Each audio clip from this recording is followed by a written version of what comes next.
नमस्कार, आप देख रहे हैं मेन पॉइंट जौनपुर। आज हमारी मौजूदगी है जनपद जौनपुर के तहत शाहगंज में अवध प्लाजा होटल में। जैसे कि यहाँ पे आप देख रहे होंगे वीडियो के माध्यम से क्रांतिकारी पत्रकार परिषद पद ग्रहण समारोह किया जा रहा है। आखिरकार केंद्रीय प्रमुख माननीय अनिल दुबे आज़ाद के द्वारा आए हैं। तमाम प्रकार के जनपद जैसे आजमगढ़, बहराइच, बरेली, गाजीबाद, ऐसे तमाम प्रकार के जिलों से यहाँ पे प्रभारी लोग आए हैं। उनका पद ग्रहण समारोह यहाँ पे किया जा रहा है। या हम आपको ज़्यादा समय नहीं तो वीडियो के माध्यम से दिखाते हैं। तब तक लिए देखते रहिए मेन पॉइंट जो बने रहिए हमारे साथ। जय हिंद दोस्तों।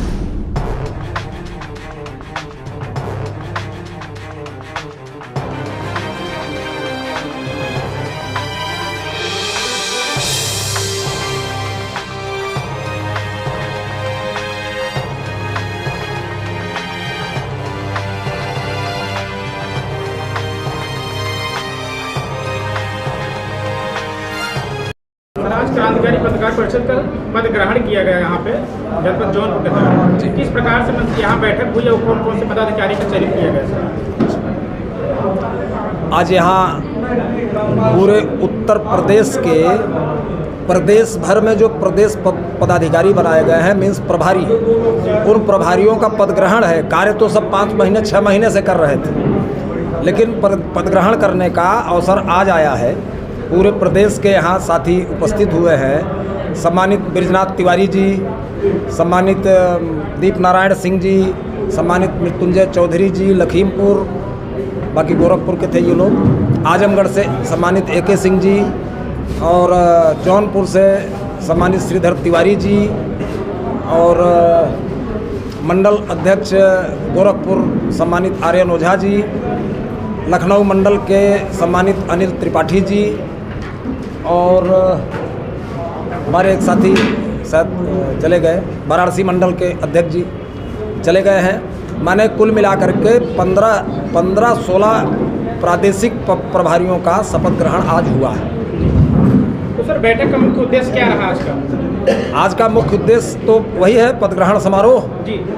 उसके साथ में जौनपुर कमेटी की तरफ से, चूँकि ये बात बड़े साफ तौर पर बताना और जानना जरूरी है कि संगठन पिछले 10 वर्षों से निःशुल्क, पूर्ण रूप से निःशुल्क संगठन कार्य कर रहा था और यहाँ के लोगों ने महसूस किया कि हम लोग पत्रकारों की मदद तो कर ले रहे हैं, लड़ाइयाँ लड़ ले रहे हैं, लेकिन किसी की ज़रूरत पड़ने पर कुछ आर्थिक मदद नहीं कर पा रहे हैं किसी पत्रकार की। तो जौनपुर की टीम को साधुवाद, धन्यवाद कि इन्होंने इस विषय में सोचा और आज ये 21,000 रुपये ये सिक्का जो इन लोगों ने आपस में कमेटी की तरफ से कादीपुर तहसील और जौनपुर जनपद के साथियों की तरफ से ये इकट्ठा किया गया, जिसको इन्होंने बताया 21,000 रुपये का ये राशि है।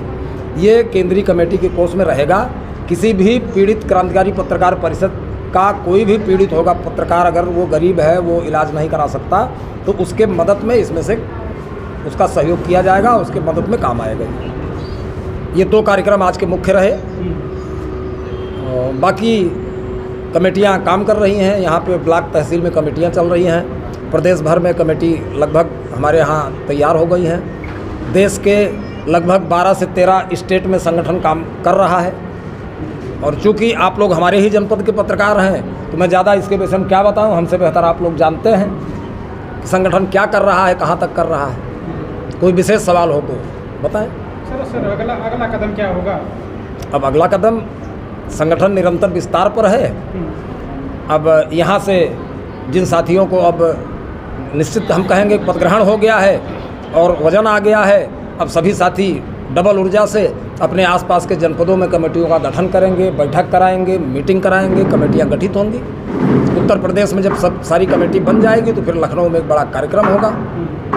सर आए दिन पत्रकार की धमकी मिलती है, क्या मतलब इस संगठन के माध्यम से क्या उनको दिशा निर्देश दिए जाए? देखिए, छोटे मुँह बड़ी बात। अभी मैं ये नहीं कहूँगा कि धमकी का जो है उसका प्रत्युत्तर हम लोग धमकी देंगे।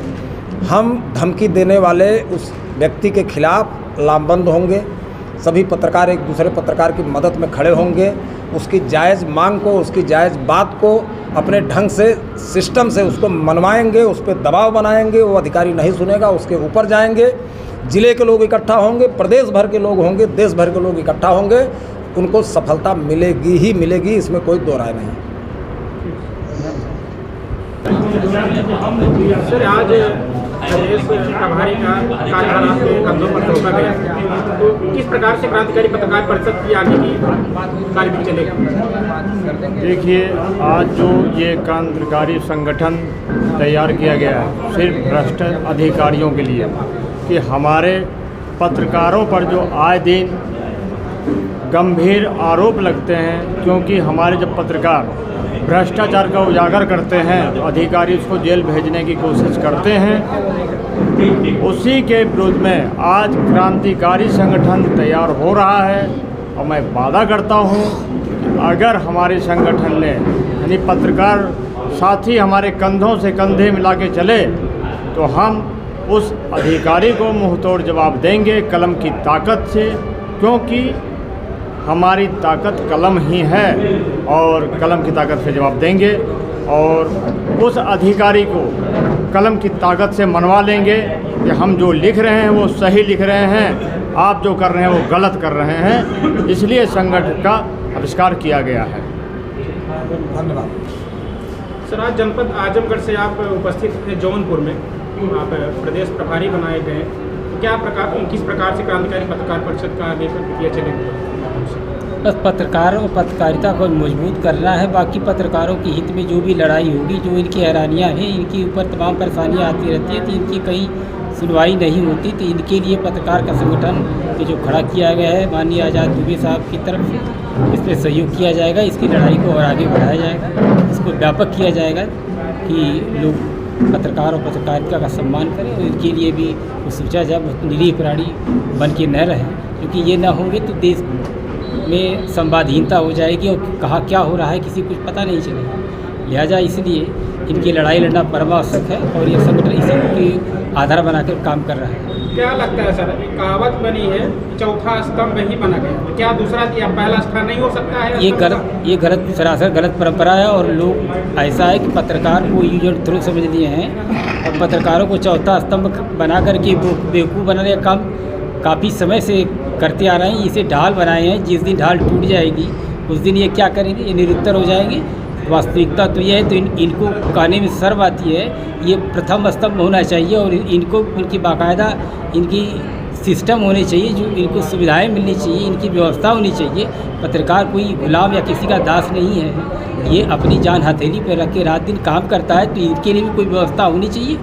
इनके भी बाल बच्चे परिवार हैं कि नहीं है, तो इनका कहीं सुनवाई नहीं, तो इसको सुनाने के लिए लोकतंत्र को में यह ज़रूरी है और यह जगाना पड़ रहा है। इसलिए इस संगठन का विशेष उद्देश्य है कि पत्रकार को जानो, पत्रकारिता को जानो, उसकी हैरानियों को जानो, उसकी पीड़ा को दूर करो। इसके लिए इस अभियान का आगाज़ किया गया है और इस पर सेवाएं चल रही हैं, रात दिन चल रही हैं और आगे भी चलती रहेंगी। क्या सर आयोग ही बन जाए तो सबसे बेहतर होगा और इसका एक सिस्टम होना चाहिए और बाकायदा इनके लिए जो बड़े बड़े राजनेताओं लोगों के लिए और ब्यूरोक्रेसी के लिए सुविधाएं दी जाती हैं, तनख्वाह है, सारी चीज़ है, उनको आर्थिक और ये दवाइयाँ और स्वास्थ्य से लेकर जो जो व्यवस्थाएं दी जाती हैं, वो सारी सुविधाएं उनके पैरेलल पत्रकारों को दी जानी चाहिए, चाहे छोटा पत्रकार हो चाहे बड़ा पत्रकार हो, उसका यथोचित रख रखाव की पूरी व्यवस्था इनको करनी चाहिए। और इसी की लड़ाई का मुख्य उद्देश्य है कि कोई पत्रकार अपने को हल्का न समझे, अकेला न समझे, निरीह न समझे। आज क्रांतिकारी पत्रकार परिषद में निगरान किया गया, क्या कहना चाहेंगे? हम ये कहते हैं आतताइयों के साथ हम उसी तरह डट के मुकाबला करें, क्योंकि मौत एक ही बार आती है। मैं भारतवर्ष का बेटा हूँ, हरगिज़ डर नहीं सकता। मुझे मालूम है मरने से पहले मर नहीं सकता, तो मुझे किसी से डरना नहीं है। मौत तो एक दिन आएगी, उसको कोई रोक नहीं सकता, लेकिन सत्य निष्ठा और समाज की सद्भावना के साथ अगर हम काम करेंगे तो हम बहुत आगे निकल जाएंगे। आए दिन पत्रकारों पे मतलब तमाम प्रकार के प्रताड़ित किए जाते हैं, फर्जी मुकदमे फंसाए जाते हैं, क्या करना चाहिए? उसके लिए हमारा संगठन काम करेगा, हम लोग डट करके उसका मुकाबला करेंगे और सरकार को, अधिकारी को घुटने टेकने के लिए मजबूर करेंगे। यही हमारी क्रांतिकारी पत्रकार परिषद का सबसे बड़ा जो है कर्मनिष्ठा है। तो फर्जी बोल दें। सर आज जनपद जौनपुर में क्रांतिकारी पत्रकार परिषद का समारोह, तो क्या कहना चाहेंगे? नहीं सवाल है। इस जिस संगठन का आज शपथ ग्रहण था, ये वट वृक्ष इतना विशाल हो चुका है कि कुछ दिन के बाद जितने संगठन हैं वो सभी लोग इसकी छांव में आके बैठेंगे और सभी को छांव देगा।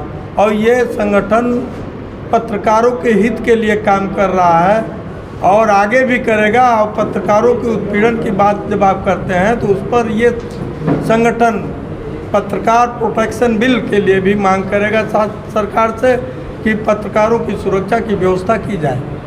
जो पत्रकार समाज में रह के समाज उत्थान के लिए, समाज के विकास के लिए और निरंतर प्रयास करता है, निरंतर दौड़ धूप करता है, अधिकारियों और समाज के लोगों से बराबर सामंजस्य बना करके सरकार की बातों को लाता है और उसके ऊपर अगर प्राणघातक हमले होते हैं या उत्पीड़न होता है तो उसका डट के विरोध होगा, संगठन विरोध करेगा और आगे भी इसको मजबूती लाना जरूरी है। आर्टिकल जो है 19A के तहत पत्रकारों का अधिकार सुरक्षित है, इसके संबंध में क्या हमारे नहीं ये कर दिया लेकिन मिला तो नहीं, इसके लिए लड़ाई लड़नी पड़ेगी। हाँ, लड़ाई लड़नी पड़ेगी। आप अपने अधिकार का मांग जब तक नहीं, अरे आंधी या तूफान में दान मिले कदम बढ़ाते जाएंगे, कदम बढ़ाते जाएंगे। वो देखो दूर खड़ी मंजिल इंगित कर तुझे बुलाती है, साहस से बढ़ने वालों के सर पर तिलक लगाती है। आंधी या तूफान मिले चाहे कितने व्यवधान मिले, कदम बढ़ाते जाएंगे। सर आगे कदम बढ़ाते चलेंगे तो क्या लगता है चौथा स्तंभ पहला स्थान पा सकता है सर? बिल्कुल प्रयास तो हो रहा है और प्रयास अगर जारी रहा तो सफलता भी मिलेगी। बहुत बहुत धन्यवाद। धन्यवाद। अब सभी लोग अपने अपने